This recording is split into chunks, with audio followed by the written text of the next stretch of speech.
16 आणि या 16मध्ये सकाळपासून अनेक विधी तुम्ही केले, अनेक विधी करण्यात आले.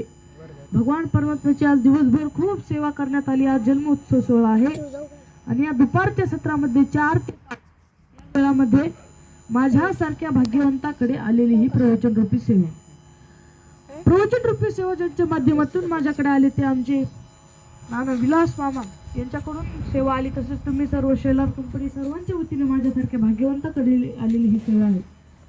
आज भगवान दत्तप्रभू यांचा जन्मोत्सव सोहळा आहे.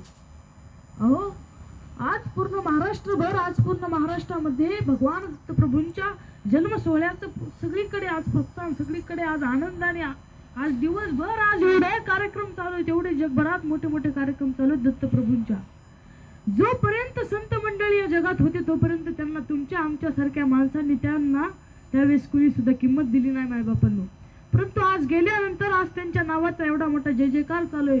म्हणून ज्ञानोबा जोपर्यंत आपल्या हे युनिमध्ये या जगामध्ये होते तोपर्यंत मौलिक ज्ञानोबा यांना तुमच्या आमच्यासारख्या लोकांनी खायला भाकरीचा तुकडा दिला नाही.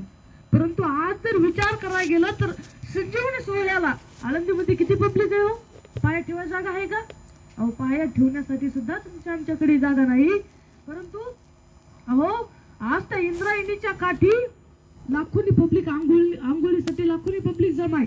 परंतु जेव्हा ज्ञानोबा होते ना तेव्हा त्या ज्ञानोबा यांना कुणी इंद्रायणीच्या नदीमध्ये कुणी सुद्धा पाय सुद्धा ठेवून दिला नाही. म्हणायचे संन्याशाच्या कारट्यांनो, तुम्ही या नदीत पाय नका ठेवू. तुम्ही जर या नदीत पाय ठेवला तर ही नदी बाटन. इतका मोठा शाप होता. अहो, जोपर्यंत माझे ज्ञानोबा होते तोपर्यंत माझ्या ज्ञानोबा यांना खायला घास दिला नाही, घासाचा तुकडा दिला नाही. त्यांच्या जुळीमध्ये शेण कालवलं. हो, शेण तर कालवलंच, परंतु जोपर्यंत तुकडा भेटला नाही.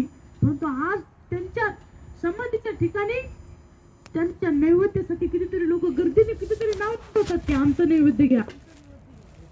हो, तुका म्हणे एक मरणची सरे उत्तम चिवरी कीर्ती मागी या युक्तीप्रमाणे हो.